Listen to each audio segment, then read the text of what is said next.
χρήση των social media είναι μία από τις αγαπημένες ασχολίες των περισσότερων ανθρώπων σήμερα και ειδικά των εφήβων.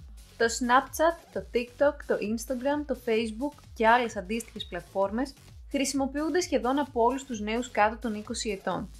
Ο χρόνος που ξοδεύουν οι έφηβοι μπροστά σε μία οθόνη και κυρίως αυτές τις υπηρεσίες αυξήθηκε σημαντικά τον τελευταίο 1,5 χρόνο, από τότε δηλαδή που ήρθε στη ζωή μας ο κορονοϊός, περιορίζοντάς μας στα σπίτια μας για ένα πολύ μεγάλο χρονικό διάστημα. Για να αντιμετωπίσουν την πλήξη, πολλοί άνθρωποι στράφηκαν στα social media που τους επέτρεπαν να διασκεδάζουν και να επικοινωνούν με τους αγαπημένους τους. Ένας τρόπος με τον οποίο πολλοί έφηβοι περνούσαν το χρόνο τους κατά τη διάρκεια της καραντίνας ήταν η συμμετοχή σε διάφορα challenges των social media. Φυσικά, τα challenges υπάρχουν εδώ και χρόνια στα κοινωνικά μέσα, απλά αυτή την περίοδο εμφανίστηκαν και άλλα.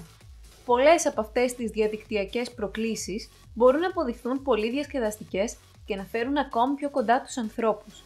Για παράδειγμα, κάποιες από αυτές βοήθησαν στο να ενισχυθούν οι οικογενειακοί δεσμοί, αφού γονείς και παιδιά περνούσαν χρόνο μαζί, συμμετέχοντας στα challenges και σε διάφορα παιχνίδια. Ωστόσο, υπάρχουν και κάποιες προκλήσεις που προωθούν επικίνδυνες συμπεριφορές και μερικές φορές έχουν καταστροφικές συνέπειες. Μάλιστα, αυτές οι συνέπειες μπορεί να είναι μακροχρόνιες. Στην πραγματικότητα, τα τελευταία χρόνια έχουν γίνει viral κάποια challenges που σε κάνουν να αναρωτιέσαι πώς υπάρχουν άνθρωποι που σκέφτονται τέτοια πράγματα και ακόμη περισσότερο πώς υπάρχουν άνθρωποι που αποφασίζουν να τα δοκιμάσουν. Κάθε λογικός άνθρωπος θα έπρεπε να αντιλαμβάνεται τον κίνδυνο, αλλά και το πόσο ανόητο είναι να ασχοληθεί κάποιος με όλα αυτά, αφού το μόνο που μπορεί να κερδίσει είναι κάποιον τραυματισμό. Και αυτό ίσως να είναι το καλύτερο σενάριο. Μπορεί να ακούγεται υπερβολικό, αλλά υπάρχουν περιπτώσεις που άνθρωποι έχουν χάσει τη ζωή τους κατά τη διάρκεια της συμμετοχής τους σε κάποιο από αυτά τα επικίνδυνα challenges. Όπως αντιλαμβάνεται κανείς, οι περισσότεροι συμμετέχοντες είναι έφηβοι. Σε αυτή την περίοδο της ζωής τους, πολλοί νέοι δεν σκέφτονται τον κίνδυνο, ενώ η ανάγκη τους να κάνουν ό,τι και οι φίλοι τους και να ακολουθήσουν τα trends της κάθε εποχής τους κάνει ακόμη πιο επιρρεπείς σε αυτά τα challenges. Βλέποντας τους φίλους τους ή παρακολουθώντας εκατομμύρια γνώστους στα social media να κάνουν τα challenges, μπαίνουν στον πειρασμό να δοκιμάσουν και αυτοί.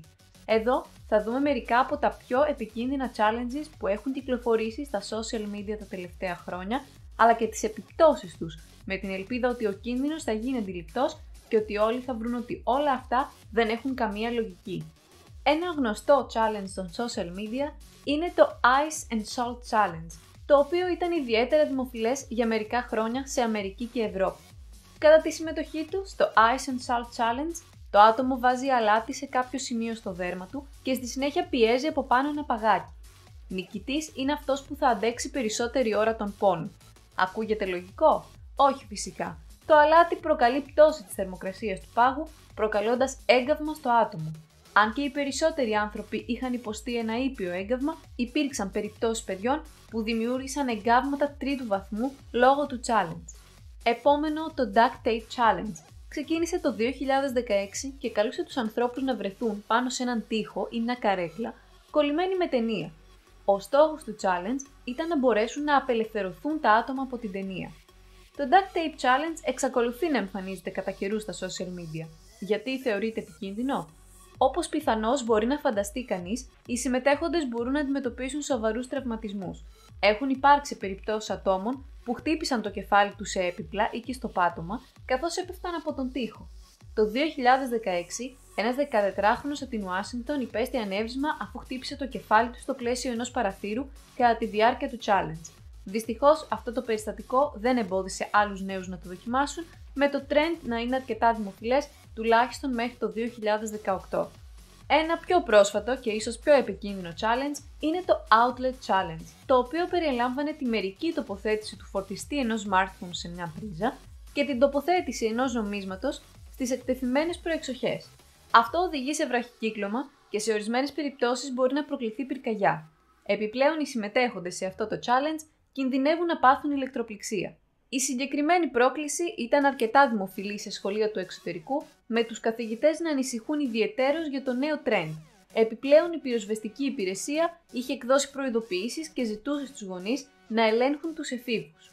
Ένα από τα πιο επικίνδυνα και ανόητα challenges που έχουν κυκλοφορήσει στα social media είναι το Fire Challenge. Ξεκίνησε το 2014 και έδειχνε ανθρώπους να ρίχνουν ένα έφλεκτο υγρό πάνω τους και να αυτοπυρπολούνται. Η φωτιά μπορούσε κυριολεκτικά να καταβροχθήσει ολόκληρο το σώμα των συμμετεχόντων. Αν και οποιοσδήποτε λογικός άνθρωπος θεωρεί αυτό το challenge εξαιρετικά ανόητο, υπήρχαν άνθρωποι που το δοκίμασαν. Σε μία από τις πιο γνωστές περιπτώσεις, ένας 12χρονος υπέστη εγκάβματα τρίτου βαθμού το 2018. Ένα χρόνο αργότερα, ένα αγόρι της ίδιας ηλικίας νοσηλεύτηκε στο νοσοκομείο με εγκάβματα δευτέρου βαθμού. Ακόμη και όταν τα εγκάβματα δεν είναι ακραία, οι χημικές ουσίες και ο καπνός που εισπνέουν οι συμμετέχοντες μπορούν να προκαλέσουν μακροχρόνια βλάβη στους πνεύμονές τους. Επόμενο είναι το Car Surfing Challenge.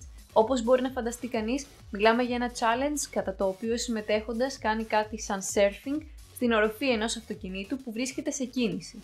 Δεν πρόκειται για ένα εντελώς νέο challenge, αφού το Car Surfing υπήρχε από τα μέσα της δεκαετίας του 1980. Ωστόσο, τα social media βοήθησαν στην εξάπλωση αυτής της ιδέας σε εφήβους που δεν σκέφτονται καθόλου τον κίνδυνο. Το 2016, το Car Surfing Challenge ήταν υπεύθυνο για το θάνατο τουλάχιστον 7 ατόμων, εκ των οποίων οι περισσότεροι ήταν 21 ετών και κάτω. Σε πολλές περιπτώσεις, οι άνθρωποι έπεσαν από το αυτοκίνητο με αποτέλεσμα να χτυπήσουν σοβαρά στο πεζοδρόμιο ή σε άλλα πράγματα γύρω τους. Για μερικούς, οι τραυματισμοί ήταν θανάσιμοι. Άλλοι πάλι συμμετέχοντες ήταν πιο τυχεροί, έχοντας σοβαρούς τραυματισμούς στο κεφάλι και αλλού. Ακολουθεί το Hot Water Challenge. Σε κάνει να αναρωτιέσαι γιατί οι άνθρωποι έχουν τόσο ανόητες ιδέες. Συνήθως κάποιος ρίχνει βραστό νερό σε έναν ανυποψίαστο ή κοιμισμένο φύλλο. Μερικές φορές οι άνθρωποι είναι ξύπνοι και συμμετέχουν πρόθυμα στην πρόκληση. Άλλες φορές ρίχνουν οι ίδιοι το νερό πάνω τους.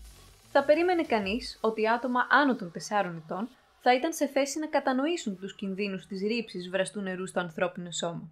Παρόλο που οι συμμετέχοντες πιθανότατα δεν θέλουν να βλάψουν τους φίλους τους, συνήθως καταλήγουν να τους καίνε άσχημα, ειδικά όταν το νερό χύνεται στο πρόσωπό τους. Δυστυχώς υπήρξαν περιπτώσεις σοβαρών εγκαυμάτων, όπως μια 11χρονη που έπρεπε να μεταφερθεί στο νοσοκομείο αφού η φίλη της έριξε βραστό νερό.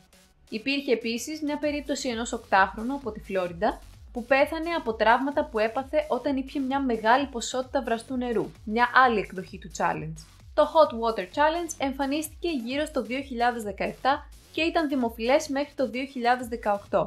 Αργότερα αντικαταστάθηκε από ένα άλλο challenge που περιλαμβάνει ρήψη ζεστού νερού στον αέρα κατά τη διάρκεια του χειμώνα για τη δημιουργία όμορφων εικόνων, αφού σε πολύ κρύα περιβάλλοντα το νερό παγώνει αμέσως όσο βρίσκεται στον αέρα. Πηγαίνοντας στα πιο πρόσφατα challenges, έχουμε το Coronavirus Challenge, που εμφανίστηκε τον Μάρτιο του 2020, τότε που η πανδημία είχε αρχίσει να εξαπλώνεται σε όλο και περισσότερες χώρες, αλλά υπήρχαν ακόμη πολλοί άνθρωποι που δεν έπαιρναν στα σοβαρά το νέο ιό. Η πιο γνωστή ίσως περίπτωση που προκάλεσε σάλους στα social media είναι αυτή μιας κοπέλας η οποία προφανώς δεν έχει στο μυαλό της την προσωπική υγιεινή, όπως την έχουν οι περισσότεροι άνθρωποι. Σε μια προσπάθεια να κερδίσει περισσότερους followers, τράβηξε τον εαυτό της να γλύφει ένα κάθισμα τουαλέτας αεροπλάνου, κάνοντας όπως είπε το Coronavirus Challenge. Δεν υπάρχει απόδειξη ότι θα πάθει κάποιος κορονοϊό γλύφοντας ένα κάθισμα τουαλέτας, αλλά η σκέψη και μόνο είναι αποκρουστική. Είναι γνωστό ότι μια τουαλέτα και κυρίως μια δημόσια τουαλέτα συσσωρεύει επικίνδυνα βακτήρια. Ωστόσο, το trend εξαπλώθηκε και διάφοροι άνθρωποι άρχισαν να κάνουν το challenge γλύφοντας πράγματα που φέρουν μικρόβια, όπως τους μικρούς στήλους που υπάρχουν στο μετρό για να κρατιόμαστε.